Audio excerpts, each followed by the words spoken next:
Oh, boys and girls, what do I say? What do I say? Wow. What can we make for the rest of the season? Can we salvage our finals campaign? Where are we going to slide to after today's game? I'm not too sure. I think all the way through, besides those first three goals in the first quarter, I'm like, well, let's start at that. We let them jump us three goals within a minute and a bit, right? 2 goals in 50 seconds. I'm thinking, holy shit, boys. Paddy Dangerfield is slicing us up right now in the middle. Then we showed a little bit of heart. We came back, a rebounding 50 game. It looked good. It actually felt like it was a little bit of that 2022, 2023 Collingwood that we've come to know and love, and we were playing quite well, rebounding the ball, and I thought we were showing a lot of upside, and it was good to see. And then it kind of fell apart. Geelong kind of got on top of us into that fourth quarter, and look, there was a lot of hope for me. I had a lot of hope. I had a lot of hope that we were just going to come back and win. We were playing a decent brand of football, but it just never happened. It never happened. And look, it's hard. It is hard because I'm shattered that we lost, and we really, really needed that win, especially just to help us with these finals. Now we're relying on other teams. We're going to have to look at the proper ladder and see what happens here. You know, our run home for the rest of the season, it's not good. We've got the hardest run home. So, you know, we got Hawthorn next week, I believe. And yeah, I've really don't know what to say right now, which is a little bit, I don't know, a little bit out of character for me because, you know, you guys know I talk a lot of shit. But right now, I don't know what I'm feeling. So what I want to do is I'm going to read some comments, see what you guys are saying. Try not bash too many players, but we'll go from there. Then we'll open up the fan cams.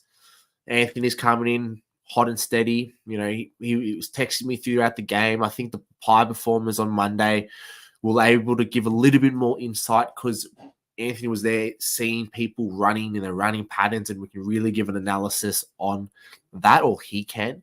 So we'll go from there. But yeah, boys, fuck. I don't know what to say. I don't know what to say. Steve, this was well before.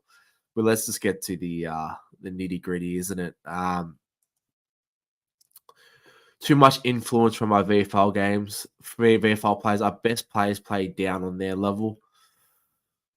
I suppose, you know, it's always your bottom six that win your games. And, you know, I thought they did all right, the guys that came in. But, yeah, it was a little bit hard. I thought our defense in times kind of let us down.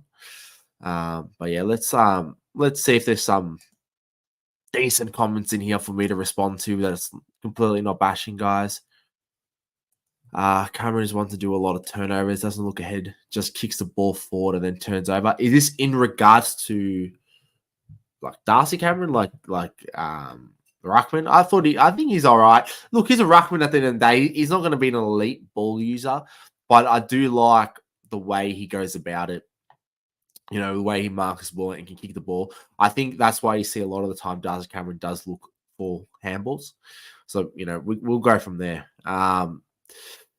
What else we go? It turned into a panic football, just dumped it without even looking most of the time instead of looking for the hands and running it. Yeah, I thought, you know, the first 3 quarters we were really good. Besides the first minute of the game. But, you know, our rebounding 50 was good. We were linking the ball up and we were getting the ball forward. And then in the last quarter, I felt like, you know, the pressure of the game, we just started booting the ball down. And look, we just seemed to boot the ball a lot off the ground today. And yes, it did work at times. We booted the ball forward. I think like Josh Dacos booted the ball forward, gained an extra 60 meters, and one of the forwards ran it over. I think it might have been Shooter, ran it over the touchline. That was good. But in the last fourth quarter, the game's on the balance. Just pick the bloody thing up. Just pick the ball up, take the tackle, reset or something, because we booted the ball down. They were set up behind us. We went going into the game that we knew how good of an intercept squad Geelong is. And we went straight to their strengths, boys. I thought, in the pre-game show, you guys were there. Let me just, before I go on a little tangent, here is the link for the fan cams. I will chuck it in the chat. Wait, I think I just effed that up. Sorry. Do not use that link. Use this one. Get into the fan cams. We will start talking about it. But what I was saying, in the pre-game show, I said Geelong are really top side for intercept marks, so we can't allow them to get on top of us in that sense. And what did we do in the fourth quarter? We play into their hands. We let them intercept the ball because we were rushing and we were just kicking the ball forward, and we didn't look good. Then another thing was the way we defended in that last quarter. I think Markov was caught out of position with Jeremy Cameron. Just fucking like he was right there in one of those instances. Hopefully you guys know what I'm talking about, but he just misses the ball and like doesn't even. I think he falls over. And one thing Geelong is good at as well, besides the intercept marks, is the inside 50 marks. And in the fourth quarter, we let them do the two things that they are elite as. Their intercept marks, which they're second at in the last five. Top. And then also their marks within 50, which they're in top five. So, look, obviously, we played into the hands of them a little bit in that fourth quarter. It hurts. I am feeling a bit flat. But let me get the fan cams going. There was good signs. But we'll hear from you guys. You guys heard from me enough today. Let me just set this up. How do I do this? All right. Kev, the floor is yours. How are you, mate? How are you feeling? Talk me through it. Mate, heartbreaking. How the fuck do we allow Geelong to get off to a good start like that and come back like that? And it seems like for me, why would you have Reef as a sub? Why can't we just have someone else as a sub that can come on and play that role? Reef should be starting in that forward line. It should be either Harrison or Richards, and then you can potentially bring them in like in the third quarter as well. And it just seems like it's enough is enough. We were a good team last year. This year, they showed up the stats when we concede over 87 points. We're 5 wins and 17 losses, whatever it is. And then when we concede less than that, we've got a very good record. For some reason, our hunger isn't there, So I don't know what's happening. Yeah, look, I think to your first point about Reef McInnes not starting, that was a big surprise to me. And I said that in the pre-game show. I think one thing that we could take away from it was our forward line sat really deep and didn't allow Geelong to intercept mark. So then we played really small. So we allowed us little small guys to run and beat the Geelong defense. And that worked well. But and we saw that very early on. Our smalls were up and about, scoring good goals. Richard scored a couple, Elliott scored a couple, and it was good to see. But I think Reef, even though I do love him, and Kev, you hear me talk about how much I like Reef McInnes, I think he's not. He doesn't give you that, like, he'll kick a goal or two goals off as a sub, but he's not really a big spark player, like someone who comes in and injects a lot of spark into the game. And I think that's what you need as a sub sometimes, especially in that instance, like when Joe Richards comes on a few weeks ago. He creates that spark for us, and then same with Ned Long last week. Gave us a little bit of that spark. Was Reef is more reliant on people kicking him the ball, and I feel like that's what kind of, and like one of the things that didn't really add up today. Yeah. Do you have anything else to add to that? Well, just on that too, some of the our some of our drop would we fell over a fair bit, and it seemed like it was slippery underfoot. Amount of times like we're stopping the ball off the ground. They were red hot on the not 15 tonight, so just keep an eye on that during the rest of the game, because the rest of the round, because they were red hot. Like when Bobby Hill kicked it to Jamie Elliott, I thought, oh yeah, Jamie Elliott's marked it here, and then they call home the ball. It's like, well, hang on a minute, you said not 15, or is it a mark? Yeah, that's actually that not 15. They were all over that today, weren't they? It feels like, I just wish there was more consistency with how they umpire the game. I feel like it's always different every week. They're clamping down on new things. This week it will be the not 15 rule. Last week, let's say, it was the holding the man rule. And it feels like every week of footy, I'm watching a new sport because of the way they officiate the game. Yeah, that was very frustrating. Yeah, and like I felt like there was a lot of instances where players were holding a lot, like the Geelong players were holding the Collingwood, like either DeGoey or Nick Dacos around the stoppages, and it just wasn't being called. Yeah, I don't know what was up with that. To them, they paid it to Geelong. Yeah, it's so frustrating when because there's 4 of them out there. Clearly, they could see it. They started to pay a few to that, and then the advantage call that we had. It's like, what the hell? How's that advantage?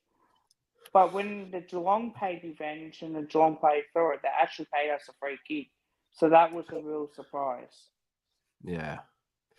It's not the umpire's fault. It's our skills. It's our turnovers. Yeah, exactly. I don't think we bombed the ball as much, but we just hacked it a little bit. We weren't being real patient with the footy. And that's what it seemed like from watching from home.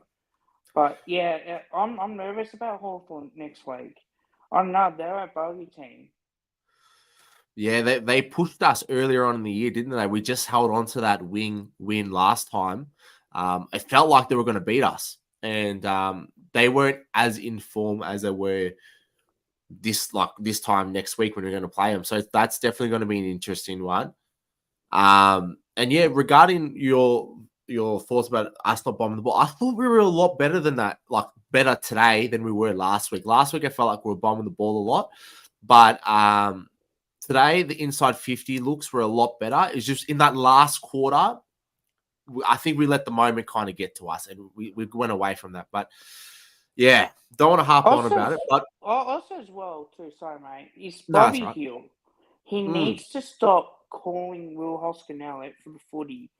Will Hoskinelli had a mark inside 50. All it would have taken for Bobby to go, settle down, go back, have a shot. He slipped over, kicked the footy, turnover, and it's just like, well, Bobby, stop yelling at him.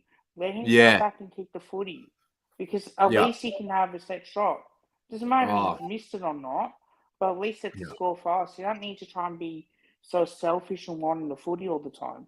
It's okay to say to your teammates, all right, settle down, go back, have a shot. You'd rather have that than you try and rush another kick over the top, and either of them may be 15 or may not, but still, at least you got a scoring opportunity tonight. And even I thought Jeremy Cameron just killed us. He could have kicked 5 on us tonight. Just lucky that a couple of misses that he's had, but yeah. Oh well, there's not much we can do about it now. Mate, you should have seen my dog was in my room watching it with me. I had it on the bedroom TV, and when Hoskin Elliott slipped over, I yelled so loud. My dog, I felt bad for him. He thought he was in trouble. He ran to the corner and thought he was in trouble, And I full had to be like, no, mate, it's fine. It was full shooting himself. But yeah, I'm lucky that wasn't live stream because I said some nasty things. But yeah. I was cool, calm tonight, live streaming, but yeah. Yeah. Just heard that Lockie Schultz is officially ruled out for concussion.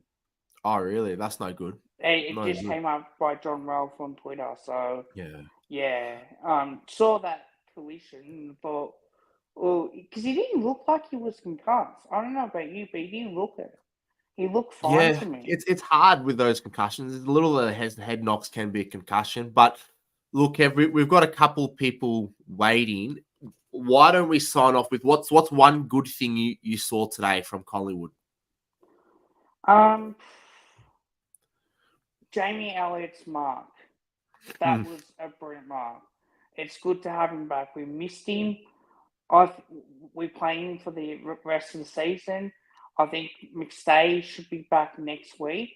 Yeah. I would definitely play him next week and have Lockie Schultz out. You bring in Jeremy Howe in. I don't know who else you make changes for next week, but surely now we need McStay in, Howe either up forward or in defence against Hawthorn.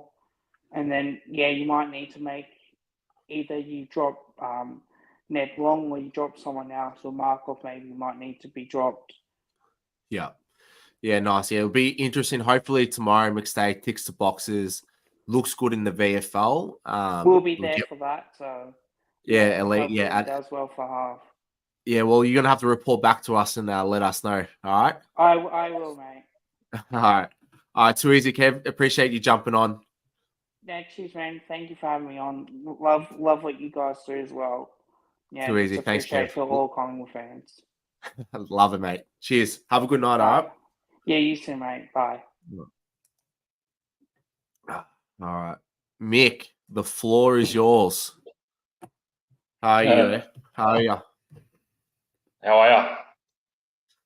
I don't know. I felt like the what I opened up with kind of summarized. I kind of don't know how to feel. Yeah. I think our season started after that Brisbane win, and we'll do well up until about that Carlton game where we won, and that's when the injury crisis started. And since then, it's just been, we haven't had any cohesion, and it's just the way it is. Unlucky. We've just been copped all these injuries. It sounds like, coming up with excuses and stuff, but it is what it is, No other team can handle that. Like Geelong cops our injuries, Carlton, everyone, they'll all be in our position, So that's the only way I can look at it, And now it doesn't help when you're having banter with all your mates and your Carlton supporters and all that, and, when you bring up the injury. But it is what it is. The true supporters that follow footy and know footy understand what we talk about when we bring up the injuries. But then you got the nuffies that'll say, whatever. But what do you do? But look, today's performers, look, it was a better effort at least. I wasn't expecting it. I was pretty pessimistic going into the game, but once again, we fell short. DC, absolute warrior, but apart from him, I can't give you any big standouts. I've got to say something about Hoskin Elliott, man. I've bagged him for years. I know he's one of the most maligned Collingwood players, and look, I know he works hard. I know he bleeds for the club. He's a Collingwood supporter growing up and all that sort of stuff. But, geez, some of the moments that, some of the clangers, they stick out like sore thumbs over the years. And I don't know that. I don't know what happened in that situation. What happened? The kick to him was it wasn't 15 meters or something, and the umpire called play on or something. I don't know. Was he distracted by Bobby asking for the ball? Just go back and kick it, mate. You put a goal in a bit ahead, man. Fuck. Yeah, I think it was definitely a mark, and all he needed to do was push back. But I think he was in two minds that Bobby Hill was there for the handball over the top, and then he was pushing back, and it was just a blunder at a crucial moment, and he slips over and makes that schmozzle kick, and then you saw what happened, And a game like that can really swing momentum the other way. And yeah. Oh man, like I said, man, I was beside myself when I saw that. My poor dog thought fucking was World War III in the house. He didn't know what was going on, what I was swearing at. He was sleeping, but yeah, man, it was one of those tough ones. Look, I did think besides that first minute, what was your first thought a minute in, actually, Mick? Yeah, the first thing, like, I was having some banter with my mate, Carlton supporter, and after those first 3 goals, I just texted him, "We're going to lose by 80." Yeah. But it was a good little bounce back after that, and we did all right. We played 3 quarters of footy, I'd say. 3.5 quarters maybe.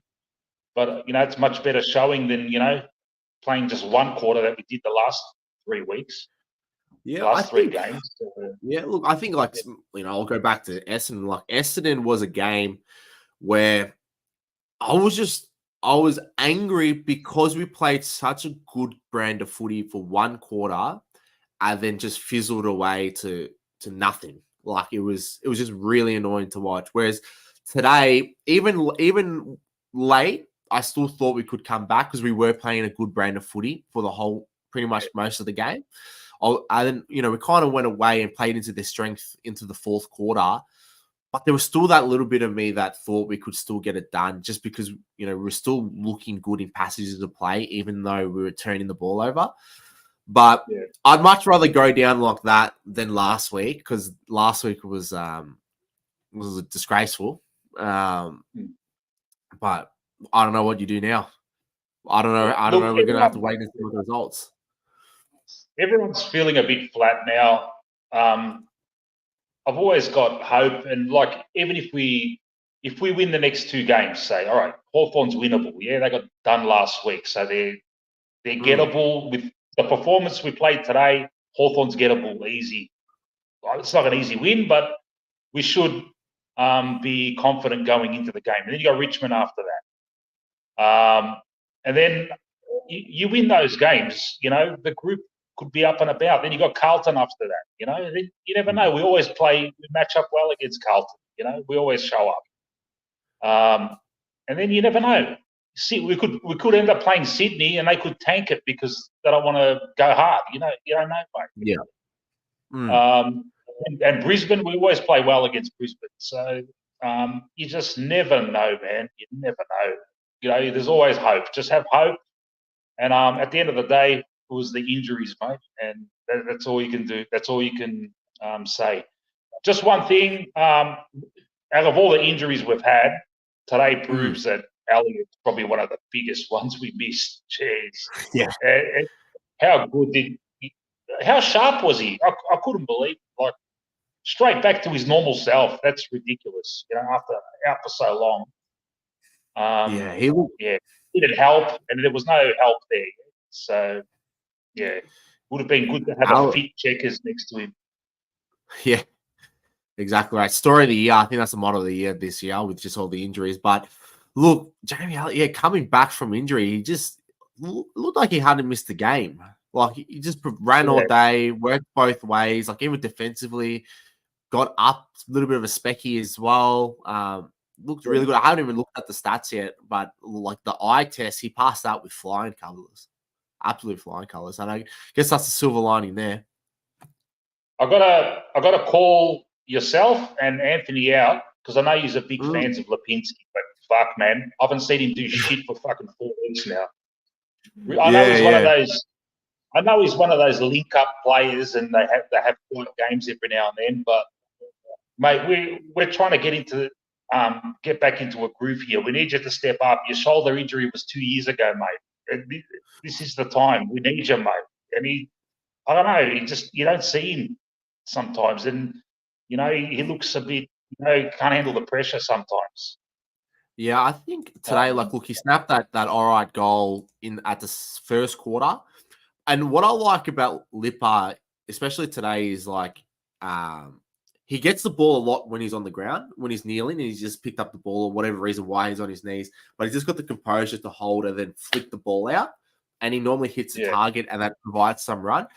He did that a few times today, but I agree with you that besides those moments where he's like pretty much kneeling on the ground or in a really tight contest and he's flicking the ball out, you don't really see him a lot leading up and in the half forward plays. Like Lip is one of the hardest players every week that when we do those pie performers is like trying to recall him because he, you look at the stat line, you're like, fuck, did he really get 20 touches last week? But it's because of all those little shovel handballs. But yeah, need a little bit more from him because he just got a lot of upside. I reckon just park him on the wing, to be honest. He's playing half forward a lot. I think have him and Josh Dacos on the wing. Find Sidey. I don't know where you put Sidey. That's just another thing. Does he go in the midfield? Does he play in the half back line? What does that look? Maybe he's the rotation on the wing, but you got Harvey Harrison. So I don't know what that looks like, but I'd like to see Lipper definitely star more on the wing. Yeah. Well, any last words, Mick?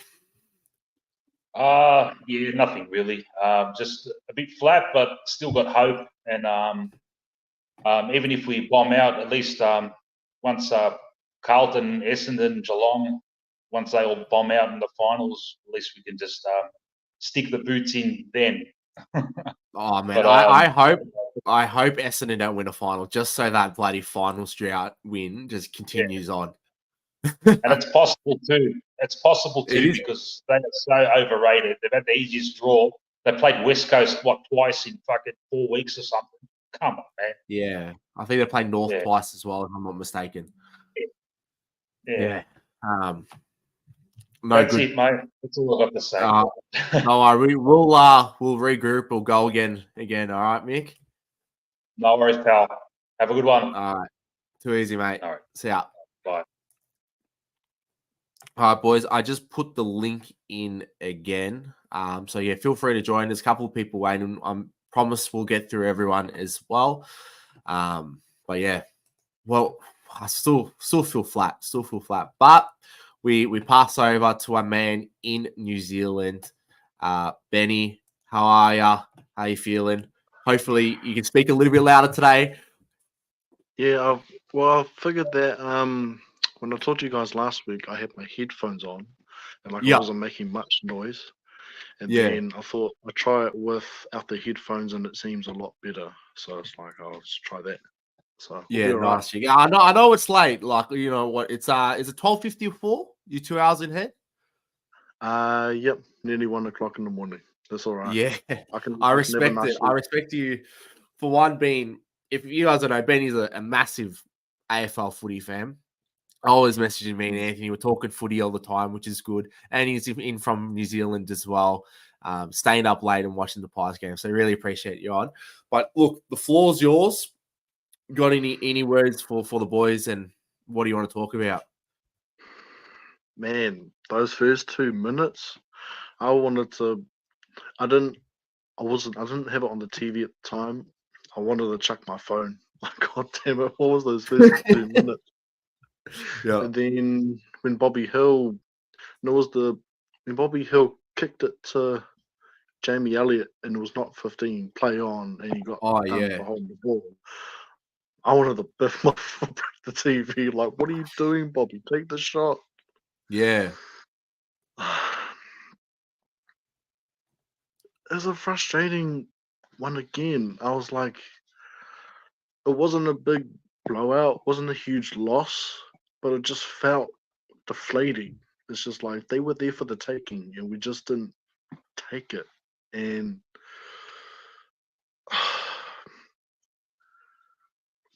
I love Pendlebury. He's one of the greatest players to ever play for Collingwood. Same with Steele Sidebottom. I heard that they might be offered 1-year contracts, and I just in the back of my mind, I'm thinking, is that going to hold us back again? Like, they're Yeah. great players, but eventually, like, it's going to come to a point. What was it? Dangerfield blew past Pendlebury in the first quarter for from out the centre bounce. I'm like, Yeah. man, he can't keep up anymore. Yeah. I don't know, man. Yeah. Yeah, I still hold hope for Pendles. I think he does have good games, but Sidey, I feel like he needs to be more consistent. I think Pendles probably played his worst game today in a long time. This year, in regards to this year, I would have to look back to maybe earlier on in the year to remember when Pendles had a bad game. But I think Sidey's inconsistency is a big issue. He has a good game last week, and then quiet this week, and not quiet this week. He was good this week, but like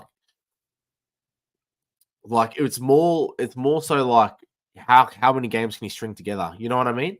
Like If he like played it wasn't against bad. Melbourne It wasn't every bad. week, Yeah. if he played against Melbourne every week, he won a Brownlow. Yeah, exactly. Yeah. So yeah. Yeah. What are some positives you saw out there? Positives. Jamie Elliott back in form. Even first game. I think the first goal he got, he just read that play off hands and slotted that thing and blew the kiss to the crowd. I love that. Yeah, how good was that? That was so good. And even Kruger to a T, he played really well and competed in a good way. I think there was like a 2-on-1, like two Geelong players, and he still brought it to ground. It's like, that's what we want to see. That's the type of effort we want to see from Kruger. And yeah, it's tough. Yeah, I thought Krugs was pretty good today. Not looking at the stat line, but the way he competes around the ground, crashes packs, and man, some of the times he goes hard at the ball, like the ball carrier. I'm like, man, he's gonna send this guy to hospital, or he's gonna get a few weeks for hitting this guy high. I'm like, he's playing right on the edge, and I love players that play on the edge. He just competes, doesn't he? So I reckon he stays around again for next week, despite McStay coming back. It's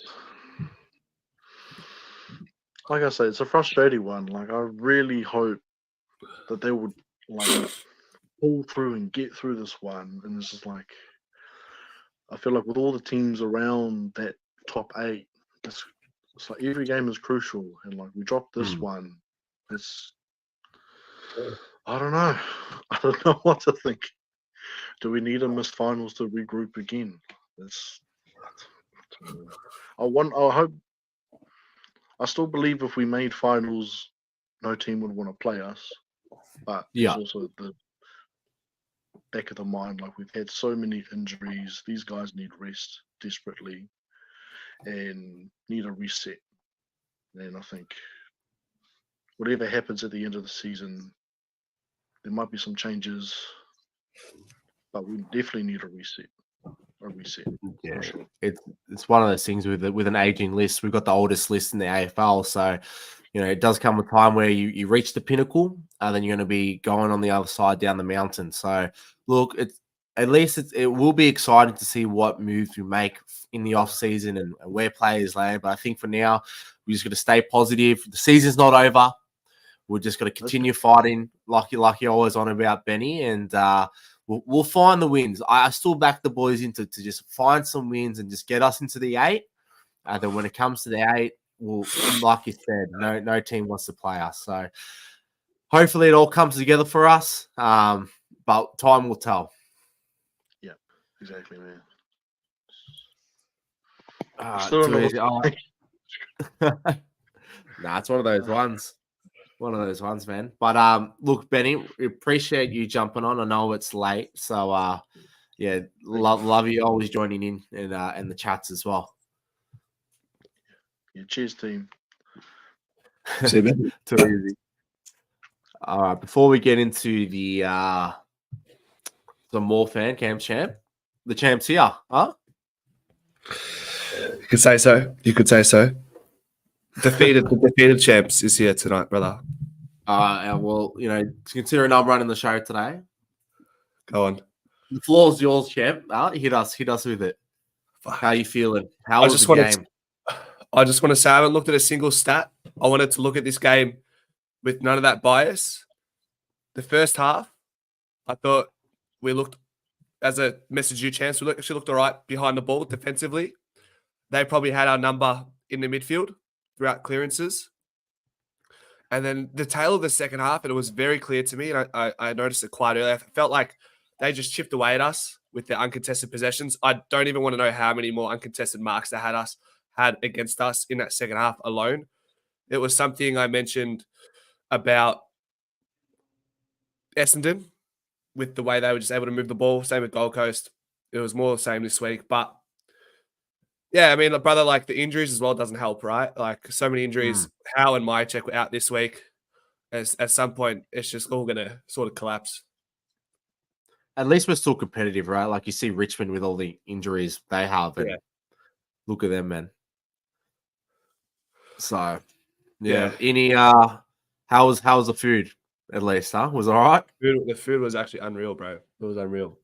Bit of a slow cook lamb roast, beef, some roast potatoes, gravy. That was good. It was good. Actually, brother, hot take. Don't know if I like the MCC. It's a bit like there's no passion in there. There's no it's very prestigious. Did you work at MCC, brother? Champ, I worked there for like 4 or 5 years, man. Really? Yeah, but yeah, man. Hey, girls are right there. Anyway, man, we've got the talking magpie on next. The floating head. We'll see what the man's saying. Boomer, how are you, mate? Boomer. I'm good. Can you hear me? Yep, can you hear you, mate? Oh, it's okay. Yeah, well, as you know, there's a little bit of delay because I'm out in the middle of BFN. That's fuck nowhere. So sorry if I interrupt, but firstly, I just got to say I'm a bit concerned. We're going to have to put a shout out to Manny because after that game tonight, he's either had an aneurysm, he's got the defibrillator plugged straight into the wall and he's keeping himself alive, or we need to send the police around for a welfare check because his TV's at least suffering thrown remote control. So, Manny, if you're out there, mate, we need to hear you because I know how your blood pressure gets and you must have had an aneurysm tonight. So, Manny, we need to know you're alive, okay? As a fellow side-by-side Maggie. All right, the game. Being the Magpie, talking Magpie, I prefer the Magpie Bard, actually. But anyway, I'm here to cheer you up. So, bit of a shout-out to the artist formerly known as the Black and White Mongrels because that sudden directive of, okay, we're going to knuckle down on 15-metre kicks nowadays. How about we get a directive to the captains before the game that's going to be kept an eye on? And obviously, we copped the worst end of a few of the white maggot decisions, or shall we say whatever colour they are now. Fluorescent yellow, I think, is the term. So, look, what they did was a bit shitty. But now, okay, we're looking down the barrel of it. We're more or less nuisance value. But the media are going to come after us, as are the haters, because we've kept them at bay for nearly 2 years now. They've been seething, all right? So they're going to come after us. So be ready for them, okay? Have your witty retorts and all that shit. As I said last week, don't kick your dog, okay? That's nothing to be done in that. Just remember, we are the greatest club. We have the most wins. But having said that, I've devised this little game where when you watch, say, Carolyn Wilson or Kane Corns critique us, and I use critique in inverted commas, I've got this game called Karen Corn Cookies, where before you have your milk and cookies, get 2 chocolate chips out and just imagine one is Kane Corns or an umpire, and then hold it under the milk submerged until the bubbles stop. So satisfying. Anyway, so that's it. Kane Corn's cookie, and I thought that one was going to get you a little. So fucking confused. You got some good ones, Boomer, but that one fell a bit short, mate. That one fell a bit short. I might need a coffee. I'll have to watch that one back with the cookie comment. We play soggy biscuit. We play soggy. I don't understand, champ. I don't. Hold them under until the bubbles stop, meaning you're fucking drowning them. Anyway, what else have you got for us? We I think we've been saying this, but if you go back, we're only ever 3 in a row off a party or a disaster, and this is 3 losses in a row, 3 wins in a row, and we're all fucking yay, we're in 3rd spot. But the way this runs is we go back to our Melbourne game. That was our good and probably our best game this year. And we just, look, we're too slow in the middle. And we're getting found out because their midfield's aging as well. And just we don't get that couple of paces. And then when we try to get a bit of a pace on, we just miss the handball a little bit and suddenly the wave doesn't happen. And we're not young enough to play the running game. That's why we don't play the four quarters. And now I'm going to draw up this one. And I've been saying this for some time now, but we should have done this last year, but we were winning, so you can't. But we need to use the starting sub as the older players, the Lipinskis, the Hoskin Elliots, the Sideys. They've got to start as the sub, and we give the young blokes the whole game, unless, of course, they get subbed off. And that way, your Ned Longs get the game time they need rather than being thrown in for injuries. And we've got our injury cloud too, of course. But Jamie Elliott, God, the guy's a fucking legend. Just watching him come back in, it's like he's been playing. But I think we need to look at the subbing. A friend of mine many years ago played for Williamstown in the VFA. He actually used to play at West Newport. And he was centre half forward. And he said just going from local to Willie was so much more vicious. Like the tackles are harder. They make you earn it and all that stuff. And what Bert used to do, and being centre half forward, it was like the traditional on ball. You had to run back then, but you were neither here nor there. You weren't stay at home forward. What he used to do was alter his diet about this time of the year because he said you get bad lactic acid build-up in your muscles the worse the older you get. And I'm thinking, shit, this is like 30 years old, his philosophy, but I think he's right. I think your dietary has got to change towards the season where you don't get the lactic acid. Boomer. You're putting it out there. Collingwood 22 need to improve their dietary guidelines. That's what I'm saying. Yeah. I think it's lactic acid and they're slow. They're tightening up. Is it some more pickle juice, huh? Well, I don't know about pickle juice. I need to know what you're on. I reckon that will get us going. Coffee, mate.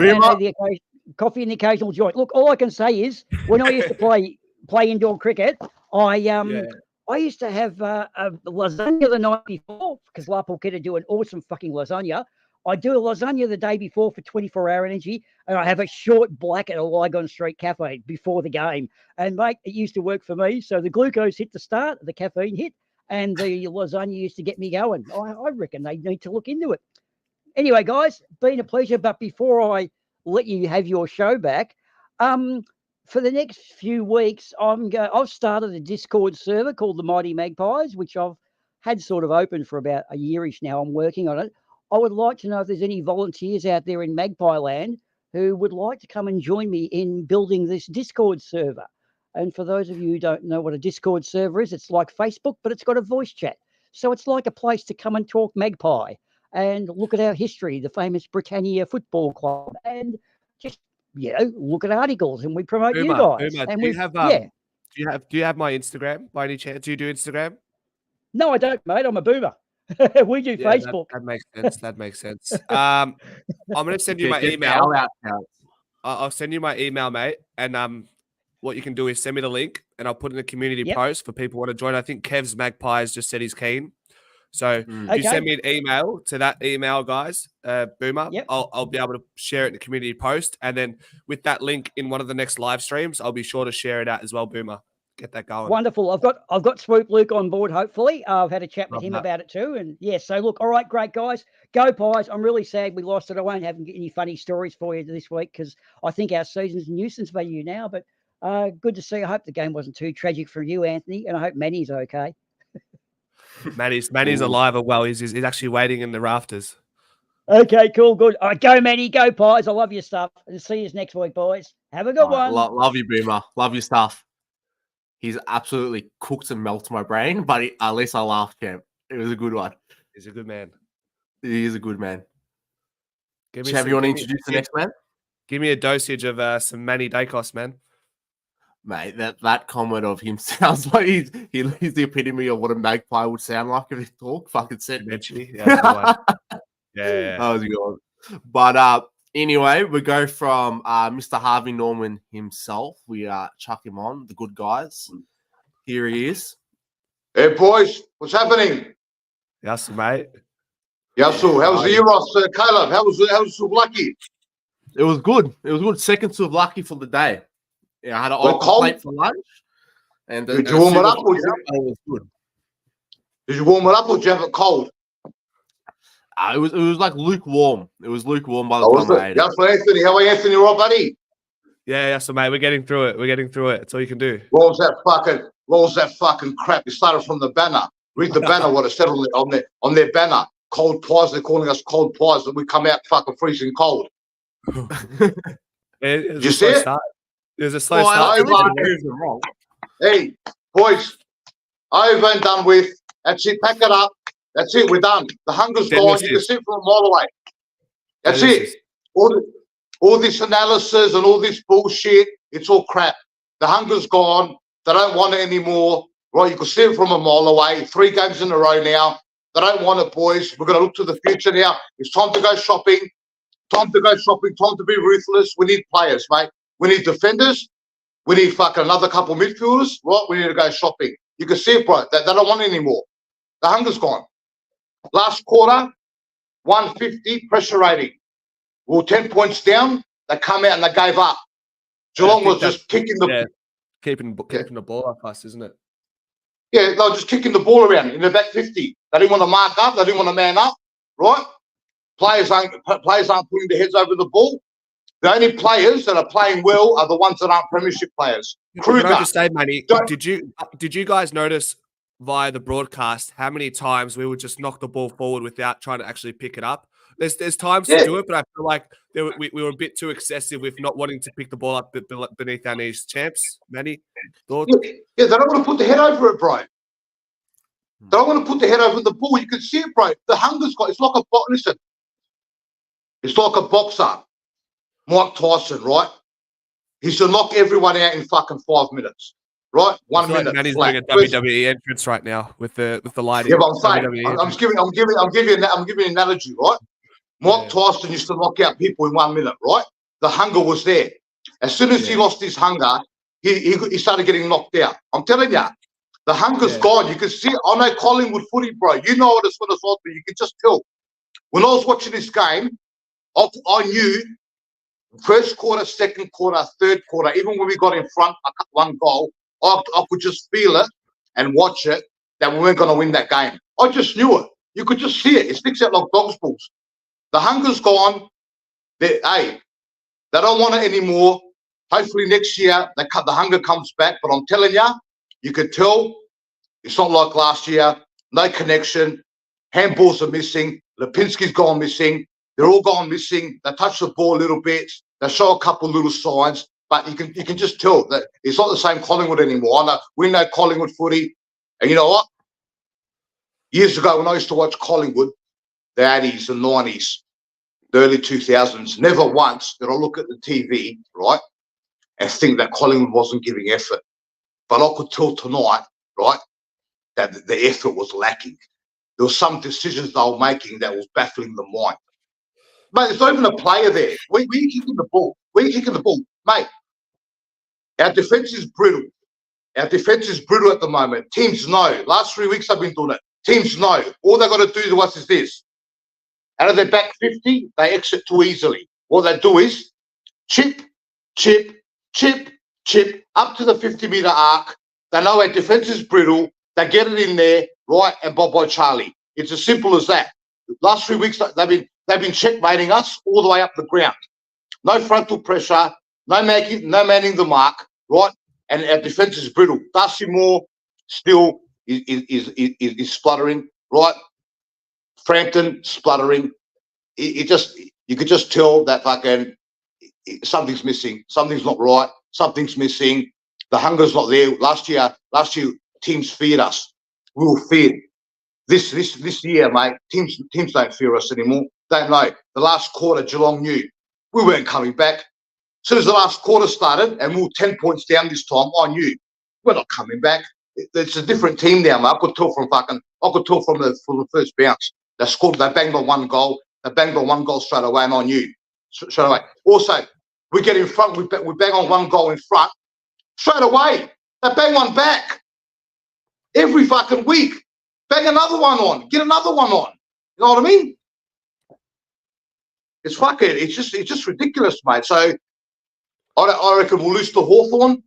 Richmond will just get over the line.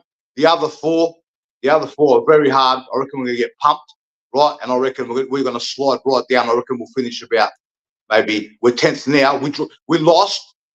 No games have been played all weekend. We lost and we dropped one position already from percentage. So we're underneath Melbourne now. We're 10th already.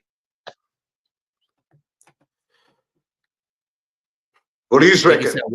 I think you said a lot of good points. Like, can you boys be honest now? See the hunger. Tell me we're ruthless. We're Collingwood, and hey, they're lucky. They're lucky I'm not coaching, mate. Because if I was coaching, I'm telling you, I'll be kicking out all those fucking pretenders, right? Every single pretender, Lipinski, all these pretenders, Frampton. You know what I'll be doing? I'll be bringing in TJ. I'll be bringing in fucking Dematia. I'll be bringing in the young kids, right? And I'll be giving McRae. I'll say, McRae, you got to the end of the season, buddy. And AJ, you prove yourself to the end of the fucking season, or your papers are fucking stamped. This is Collingwood Football Club. We're ruthless. I'm telling you, Collingwood Football Club's ruthless. This is AFL, mate. This is not fucking. It's called the Premiership season, not the participation award. Not good enough, mate. 3 weeks in a row. 3 weeks in a row now. This is our third loss, right? It's been fucking pathetic, right? And we're premiers. We are the premiers, reigning premiers. We're not fucking. We didn't finish 10th last year. We're hovering. We're the premiers, mate. We're the full blinders here. We've got the gold label on our jerseys. On there, it's gold label. It says AFL. I'll play devil's advocate. I'll play devil's advocate for a moment. I agree with everything you say, but how do you respond to people who say we just continue to be riddled by injury and instability? You know what I say? That's bullshit. You know why? I'm not buying it. You know why I'm not buying it? Because from round three onwards, we won 7 in a row and we drew 2. That's crap. And we were riddled with injuries. We had 15 fucking injuries, right? We didn't lose a game. We didn't lose a game for 3 months. I'm not buying into that. That's crap, right? And we had new players playing their first games. And you know what? We're still running over teams. We're still winning. So I'm not buying this injury. What happens when new players, young players, they play well their first couple of games? Typically, what happens historically with these players who are young and fresh to the game? They start touring out a bit. Yeah, I'm just playing devil's advocate. I agree with most of what you say, Manny. All right, bro. I'll give you devil's advocate. All right. if we're relying on young players to get us over the lines, we've got big problems. Where the fuck are our premiership players? Why are they playing right to potential? We're not worried about Sullivan. Joe Richards has been a gun, first of all. We're not worried about Sullivan, right? We're worried about the premiership players. Why are the premiership players? They're splattering all over the shop. They're not playing 4 quarters of football. How can all our players be down at the same time? You might get one player that's down, two players are down, but our players, they're all down at the same time. So that tells me the hunger's gone. I could see it from a mile away. I know when the hunger's gone. There's no ferocious tackles. They're not sticking their tackles, right? They're kicking the ball off the ground. They're running past players. They're just bombing the ball in the air. No contact. We saw early in the year, Manny, as well, right? Opening round 1, round 2. The Undertaker's going to fucking pop up. What the? Manny went all dark for a second. I got scared. You know what happened? You know what happened? Yeah. You know what I reckon happened? I'll tell you what I've seen this season. I'll tell you what I've seen. Now, I'm a 40-year member. I'll tell you what I've seen. All I've seen that we started off slow. The hunger wasn't there. The first 3 games, I could tell the hunger wasn't there. We weren't the same team as last year. All right? We gave them a break. Maybe we started later in the season, less pre-season. All right, we gave them an hour. Right? What happened is the coaches got onto them. Right? They put it on them. Then we started. Right? We started winning games of football. We started climbing up the ladder. But now, as the season's got to the end, It's getting too hard for them, right? And you can see the dropping off. There, we're down to North Melbourne by fucking 56 points from the bottom of the ladder team. So don't forget, North Melbourne were getting smashed. Gold Coast, we copped it from Gold Coast, right? Then Essendon ran all over us, and today we got ran over all over again. That's what I'm saying to you. You can see that the run and the hunger and the connection there is not anymore. All you got to be in this game is 1% off. If you're not fully invested in this game, mate, it's bye-bye Charlie. Bye-bye Charlie. So that's all right. We won the premiership last year. At least we got the premiership. We're fine with that, right? This year's going to be a write-off, right? Hopefully we can get back together next year and they can get the hunger back. Is get there some a more learning curve, players in the mix. Is there a learning curve It's not a learning for the boy this? No, it's not a learning curve, but you know what it is? I think they've got to get over the. It's like when your stomach's full and you have a big gyros with garlic sauce. You don't want another one. You know what I'm saying? Your stomach's full. It's like they're full still. It's like their stomachs are still full. But as the year goes on and they watch all the other teams, right, playing finals and they're sitting back, right? Like it's like Geelong. After a year, the hunger starts coming back. The premiership's in the distance. It's gone. It's a couple of years now. The premiership's gone. It's in the distance. But we need players there. We need defenders there. We still haven't got defensive stocks. We need stock. Boys, we need stock. You can tell our defense is brittle, man. Our defense is fucking brittle, man. I'm telling you, we need defenders, quick, smart.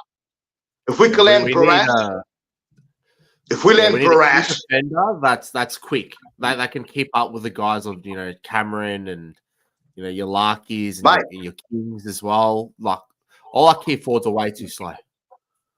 Yeah, and our defenders are fucking. Dean's slow. He's got a good kick on him. Dean's got a good kick on him. Really good kick on him. Dean's slow. TJ's still too fucking he's too slim and slender, right? I would pay big money for Mac Andrew. I'm telling you, I'll pay. The club should go get Mac Andrew and pay for him because he's a good defender, right? Roll off defender, interceptor, right? And one-on-one defender and a ruckman as well. He can play ruck as well, right? But we need defensive stocks, right? And we need side bottom, and how about to sign on now? They need to be on base wage, minimum wage, right? We can't afford to pay players anymore. And if we're serious, right? While we've got Nick Dacos, right? We have to fucking replenish. We can't waste his career. We have to replenish fucking fast, right? And make a run for it next year and try. You know what? Because it happens with Collingwood all the time. I've seen this for years. We win one premiership, then we go missing for 10 years. Hopefully that's not the case. It is true. That's why you got premiership teams and you've got dynasty teams.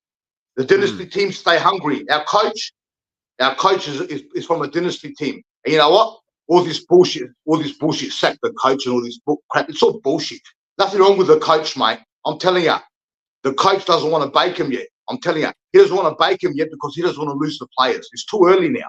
He's trying to cuddle them, right, and try to get through to them because we just won the premiership. You can't sit there and bake them flat stick, right? Because we just won the premiership. But they've got to play better than what they're playing now, bro. You could just see something's off. It's just a little bit off. You could just tell. You know what I mean? Look, Anthony, you could tell tonight the game.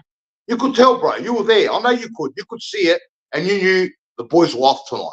Couple of quarters, they splattered around a bit, put a bit of good footy together, but you could tell it wasn't a full court effort, bro.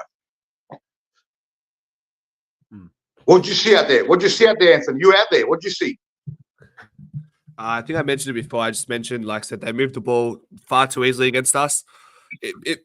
Even before that fourth quarter where they played keepings off, in that third quarter, they still managed to move the ball from end to end very easily. And you mentioned that, Manny, as well. The things that really raise my concern is when I guess we're not picking up the ball below our knees, not sticking as many tackles. Just problems that sort of have I guess reared their heads again. Dating back to the first few rounds of the year, so that's probably what I saw, and just the lack of just we fizzled out in the second half. That's what it felt like. We fizzled out. Is that a fair assumption? We fizzled out. Yeah. But if you look at a percentage rating on your computer, it was 150 pressure rating. That means they came out and they gave up. They came out in the last quarter.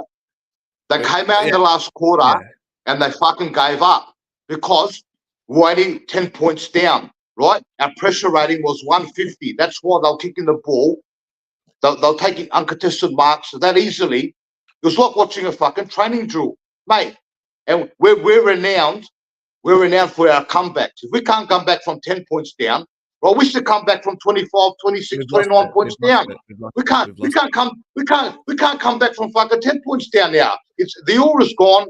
It's not the same team anymore, right? And you could just see it from a mile away, bro. And the coach, listen, you can see the coach. The coach is on the bench. You can see in his face, bro. He knows the team's not the same anymore. Also, you know how you can tell when you look at the supporters in the seats, right? When you look at the supporters on TV and you can see the supporters are sitting there all glum, right? You know there's something wrong. You could just tell it's not the same team anymore. You know what I mean? It's like your pet dog, right? When your pet dog, his postman come and he goes there to rip his head off, right? Then all of a sudden the postman rocks up and your dog's in the kennel, right? And he's cautious about coming out. It's not the same. You could just see there's something missing. The fire. That fire is missing. That Collingwood spirit, right? That absolute terror, that non-stop pressure, full-blown effort, right? That's what Collingwood's built on, bro, right? You never give up. Never give up. And there you can see, mate, we're brittle, right? We're brittle, right? They're second-guessing themselves. You could just tell, boys. You know what I mean? You could just tell. But that's all right. Hey, they're only human. They're only human, right? Some players haven't got that in them to go full ball all the time, right? We might need a reset, right? Right, and start again next season. But hopefully we'll see what happens. But I'm telling you, my opinion is the hunger's gone. Manny, last question before we move on to a few of the people waiting. 68% of people in the poll that I just made say Collingwood cannot make the 8. Can they still make the 8? Let me tell you something. Boy, I love both of you, right? I love both of you. You're both good lads. But I don't know how old you boys are, but I think I'm a couple of generations older than you boys, right? I don't know how you deal with losses or how you deal with looking at the club, how it's playing, right? But because I've been following this club for 40 years, right? It burns me to watch the boys play like that, right? That just burns me. Now, put it this way. Even if we make the 8, bro, we're not going to do fuck all. We're not going to do nothing, We're not playing the kind of football, right? That will even give us a chance to win the premiership. Are you kidding me? We finished top 4 last year, and you see how hard it was for us to win the premiership. 6 points we beat fucking Melbourne. 4 points we beat Melbourne. 1 point we just got over GWS. Then in the grand final, we just won the grand final by 4 points. You got Carlton, you got Brisbane coming, you got fucking Sydney's humming. They're going to get 2 home finals. We're not playing the kind of football, bro, that's going to fucking get us a premiership. So, you know what? It's best off. I reckon if we make finals, it's going to cover up the cracks. I reckon we're better off finishing 12th, right? 13th, right, and reloading again. Reloading. What do you reckon? How would you feel if we just, after being premiers, we just creeped by percentage into the finals? Look, the part of me is I always want to win, and I'd rather us just make finals, even though you could probably get a better draft pick, finishing off, your 12th, 11th, 13th. But I'm not no draft picks, man.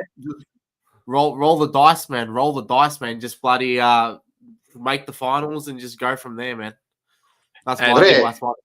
If we make the finals, it means we would have had beaten 3 of the 4 next teams, so 4 of the next 6 teams, and that includes Sydney, Melbourne, Carlton, Brisbane. So if we beat those teams going to the finals, fuck, take it, I guess. Caleb, well, before I go, I'll just let you know. Last Gold Coast, We started in the top 4. We were third, right? We were third. We could have locked in top 4. We went there and got pumped, right? The week after, Bombers, we're in 5th. We're in 5th position. We want to lock in top 4 again, right? We get pumped. Today, we're in 9th. We're trying to get back in the 8th. We got pumped again. So just that tells me, right, that they don't want it enough. If they wanted it enough, they won't be waiting till we get the finals to get the job done. They'll be doing it now, bro. Why aren't they doing it now to get up the ladder to get a better finals draw? We've given up top 4 position fucking 3 weeks in a row. We've had incentive. There's incentive to play for us as well, and they're still not playing. Not only that, the 2010 Premiership team was there watching today. Mickey Moldhouse was there as well, and they still put up that in the fucking final quarter. Anyway, boys, that's well, I reckon the hunger's gone. I reckon the best thing for us to do is pack it up now, right? Give the young boys a run, right? And get ready for next season. Because even the way we're playing now, we're hoping that we're going to do something. Last year we weren't hoping. We knew last year, mate. Hey, Tim's come and play us, mate. It's fucking party time, mate. Hey, there was that much champagne footy and that much run and gun that every team used to shit their fucking bricks, right? Every team used to shit themselves. And I'm telling you, last season we were 30 points down in 3/4 time. Cunts were petrified. Adelaide Crows at home, they were petrified. Any team that were playing in their home ground, their supporters were petrified. Now we're too brittle. There's something going on. They've got to reset and start again. Better off, I reckon. Yeah. Well, time will tell, Manny. But appreciate you jumping on, sharing the wisdom, and just coming in and having a yarn and talking shit, man. That's what I love. That's what I love about you. But hey, listen. How confident they used to. We're going to thump Hawthorn next week. Now, when I say thump, hey, they're a rebuilding team. They're a rebuilding team. Next week, we should thump Hawthorn. If we don't thump them and thump Richmond, it's bye-bye Charlie. Bye-bye Charlie, mate. It's all over, man. I'm telling you. Yeah, you reckon win next week? I don't know if we think. I don't think we're pumping Hawthorn. They seem to always have our number. They're playing all right footy, but we better fucking pump Richmond. But we'll see. We should get the win next week though. All right, boys. We'll see what happens. But I'm just saying. Hopefully we can do something. But we'll see in the next couple of weeks if what we're like. I'm telling you, next couple of weeks will say a lot about us, anyways. But doesn't matter. At least we know we're fucking premiers, right? And we've got the job done last year, so it won't hurt as much. You know what I mean? Won't hurt as much. Yeah. All right, boys. Take it easy, boy. Yeah. Say, Matty. Oh, too easy. Yeah, what a man. All right. Going into the next person. Hey, mate, how are you? Kaiden, thanks for waiting, brother. Nah, all good. So you're having a laugh down there? Yeah. I couldn't control myself, man. That shit was so funny. Oh my god. That magpie guy. Oh my god. Oof. Whew. He was a good laugh. Nah, I got some hot takes. I don't know if you guys want to hear it, but we're ready, brother. Yeah. Go on. Yeah. I think Bobby, low-key, he needs to stop doing what he's doing. He needs to stop being fancy. He's 100%. doing too much. He needs to stop doing too much. He needs to go back to the basics. He needs to learn to kick the ball properly and stop doing this fucking chip 15 fake outs. It's done. It's stupid. But stop doing it. I don't like seeing it. It was good when it worked, but he does it every week and does nothing. It seems like he doesn't have a. He doesn't have a switch to revert back to just play normal for a little bit, just play a bit conservative. Yeah, it's just that. It's either all or nothing. Yeah, it's that razzle dazzle. Not in the good way. Yeah, not in the good way. Yeah, it's hard to watch. Jamie Elliott, mwah. Missed him. Love it. Love the man. Loved it. Yeah. It was yeah, missed him. He just brought that fire that we needed. Too bad didn't help in the long run. Kruger, loved him. Love that. Played Love that. awesome. Love that. Didn't kick a lot of goals, but what he did outside of the kicking of the goals was very good. Just getting that ball to ground, letting the smalls do their jobs, perfect. And Like with McStay Sidey, coming in next week, as well. One touch good, Sidebot. one touch bad. One touch good, one touch bad for Sidey. literally, yep. Did I It was read that one right? good handball, then a turnover. One good handball, then it's a turnover. And I was like, same with Lipinski and Noble. They constantly do it. It's turnover. And it's Noble's hard to first watch. play of the game, drop Turnover. mark, tries to take on a tackle, caught for holding the ball. What a start, huh?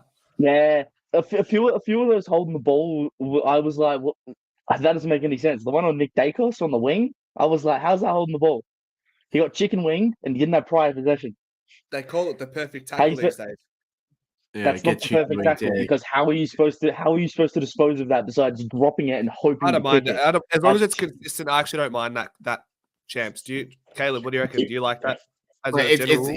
It's one of those stitched up ones where I think it's a dangerous tackle for one, like the chicken wing tackle. But look, it's one of those ones where fuck you. As long as really it's consistent, I don't care. Yeah. I just care about consistency. I hate 1 week. The first week they introduced the new holding the ball rules. It was half a second, you're on. And now you got people that can do 360s and yeah. What are you guys' thoughts about Jeremy Cameron's sling tackle on Nick Dacos? Surely that looked fucked on the replay. Dangerous. That should have been a free. He full like ripped him over like that. Yeah, that's a sling tackle. They've eliminated that many moons ago, and that was a fucking dangerous tackle. Lucky Nick sprung back up and continued to move in. I thought it was quite dangerous. Player. Yeah, I reckon. I know. I saw that one. That's at least a week. At least he was toweling us up as well, so maybe I was a little bit. Tom Stewart on Kruger, is that fair play or what are we saying? What, pushing the back or the high? These ones. Oh, the elbow. Oh, yeah. I'll have to watch it's hard to tell because it's a contest. Like you can't tell if it's intentional or not. And did Schultz get KO'd or is he going to be okay or was he sleeping? No, he's concussed. Champ. He's done. He went sleep. He didn't go sleep, but he's no good for us. Chris says Jeremy Cameron's a dog. I mean, do you guys remember his brutal knockout on Harris Andrews? Do you remember that one? Yeah. Wasn't that the flying bump he did? Yeah. Didn't get suspended for it. Woody Spoon data coming in with all the stats. Huge. Yeah. I mean, I think side bottom. I don't think he gets another year. I'll be honest. I love him, but I don't think he should get another year. He's gonna get it though, isn't he? Yeah, because everyone loves him. He's gonna get offered the year and he's gonna take it, but it's just I don't think he's good enough or consistent enough. Like he plays a good game every once in a while, but most games it's just turnover, shit handball, and the occasional good kick. It's hard to watch. It's very hard to watch. And then Jeff, I know we're trying to keep this positive, guys, but I want to get Kynan and Caleb both your takes. I want to know about what the vibe is on Darcy Moore's game from today. It was better. Kynan, you go first. Kynan, you go first. Yeah. No. I thought it was better than the past 3 weeks for sure. He actually was making a difference in contests and not just going up there doing nothing and then leaving his man free. He actually took a few good marks and a fair few intercepts, like just punches out, knockouts, but still just isn't that all Australian form from last year. I don't know what it is. I think it's just the sore lacking of Murphy to mop up his mistakes, if I'm honest. Champs? Yeah, I don't know exactly if it's Murphy making him play the way he is, or it's hard to tell. But look, I thought it was definitely the last 2 weeks have been the steps in the right direction. I thought he played, average, all right, but still better. Some decisions last week you were questioning why he was leaving his man, and I thought today we didn't really see that as much. I thought he was quite calculated with the way he was moving across. I haven't looked at the stats, champ, so I don't know what his intercept marks was for the game, but I thought he came across flying with a few punches and spoils and things like that, so it wasn't as bad. Wasn't a lot though. It was and I think yeah, exactly. So look, man, I think he didn't play too bad. What are your hot takes being at the ground?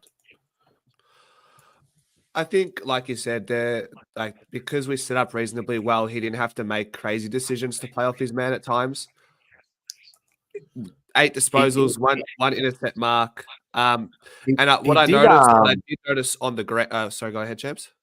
No, he did get burned from Gary Rowan as well in one of the 450 entries. I think it was in the third quarter. He just absolutely burned him.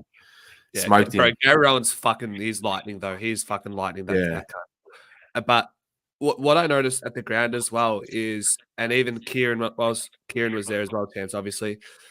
Just marks that he would have taken in the past. There was one, was it in the second quarter or third quarter, he bumped his man in a contest deep in the 50. Usually he bodies that player and then uses, I guess, the energy to bounce off him and take that. Instead, he sort of just spoils it.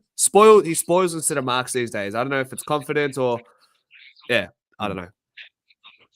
Hopefully, you could run him in the 2s to get his confidence up. I reckon he needs an off season. He needs an off season, I reckon. You could run him in the 2s and he would dominate. Look, man, it's probably all psychological, man. Like, if you know you're down on intercept marks, champs, you know that's going to be playing in your head all the time. How many times did you and me have personal conversations about my footy? And I was saying, like, I need to get my disposal efficiency up, and it wasn't until this year where complete new season, preseason under me, that I'm kicking the ball way better, right? And I'm sure at AFL level, the pressure's there 100 times fold in local footy. I reckon there's a lot of that to do with it. It's like, hey, man, like, that ball's up there. A lot of the times the ball's getting snow on it. It's kicked that high when it's going towards him. And I reckon that's a lot to do. Is why he's probably spoiling more so than he was marking those balls. And even if he does mark it, he's not controlling it as well as he did. So, yeah, I don't know, champs. Yeah. I mean, I'm 6'5", and I used to be a fullback, and I know what it's like. Half of the time, you don't really want to go for the marks because it's just more risk. But in the situations that Darcy Moore's in, he kind of needs to go for the mark. Confidence is everything. That's the bottom line. Yeah, exactly. Because like I was playing shit a few games, and then I would just didn't perform. It's as a backman, especially, it's like the most important role in the team. Exactly. Sure is, and it filters through the team from the ground up when your defense isn't. I mean, players in the back line aren't. But just an off season probably needed just to recalibrate. That seems like the only solution. They're not gonna move into the forward line. I don't see that happening. He's gonna be where he is now. I think Isaac Quaynor played really good comparatively to the past few weeks. Yeah. But still, there is some room for improvement. He had a better second half, that's for sure. Played a good second half. Yeah. Mate, his first quarter was good, man. Kept Cameron out of the game for the first half. He only got like 6 disposals for the first half of the game, some shit like that. Yeah. We'll talk about that more on the Pies performance. But I thought he was good. A couple of goals were from blocking from the Geelong forwards, freeing up Cameron, and that's just a smart forward movement. But before we go into some more people, got any final words for us? Anything on a positive note, potentially? I want to see Dan McStay tear apart forward line next week. I think he is playing, as he said, probably his best footy. He said in an interview, I think. said Dempsey's looking his fittest and most powerful he has been since the injury. So I reckon he'll get in the AFL next week, and that'll definitely cement a bigger target in the forward line, a bit more consistent target than Kruger. Yeah. But I think Kruger still plays, and just like at Jeremy Howe for the forward line. Yeah, we'll see how he goes. Hopefully, he ticks the boxes. Probably doesn't play a full game tomorrow, just to see how his fitness is, and they'll probably assess him for the week and go from there. And see how he goes. Does he come in play ruck? Do they just put him in forward, like as a forward / ruck, or does Krug still ruck? As that second ruckman, we'll see. So yeah, that's what's so good about their mixed day is if you have Kruger, Darcy Cameron, and McStay all in the team, they can just alternate.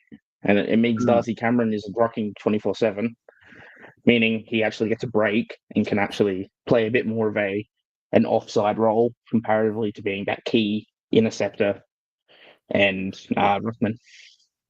Yeah, I think the way DC is playing at the moment, if it was up to me, he'd be playing 100%, not even giving him a break, just fucking run him until the heels go off. Because when he's up in the ruck, man, he provides so much tapping ability, his ability to read behind the player, like Darcy Cameron, all aboard the station. He's having an unreal All-Australian year. I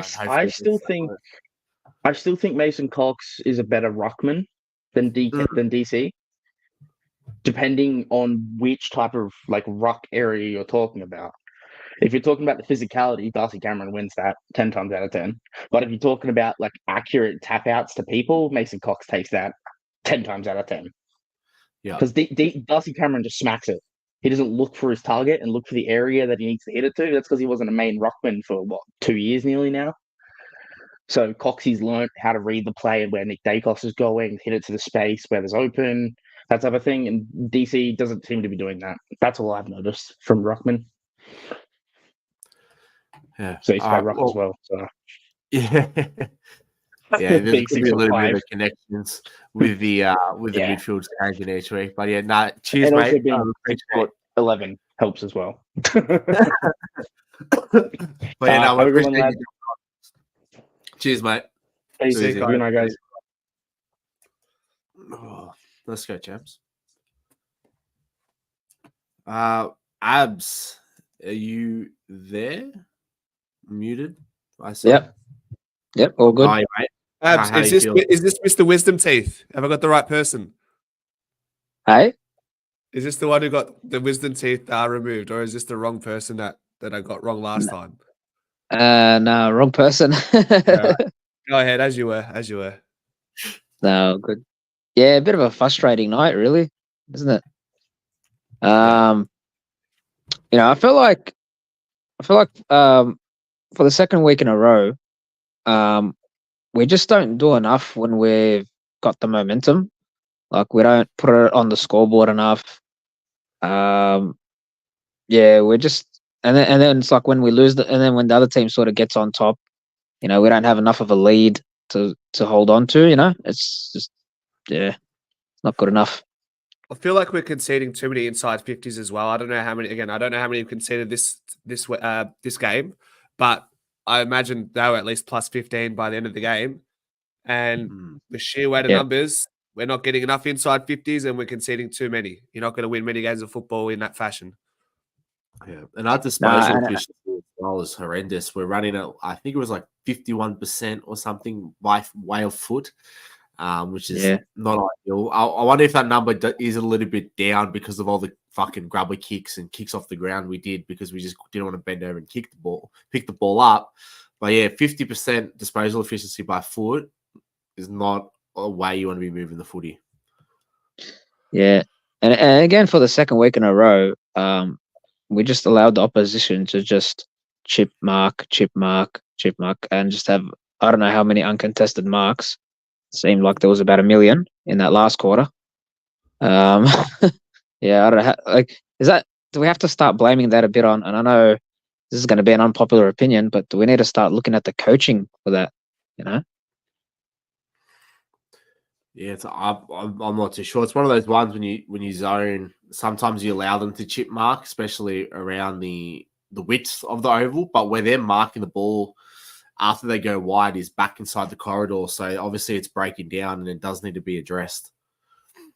Yeah, absolutely. Yeah, just spreading quicker. When they switch the ball, they spread with intention, and then they're out the other side. Happened quite a few times tonight as well. So, like Caleb said, maybe there's the coach.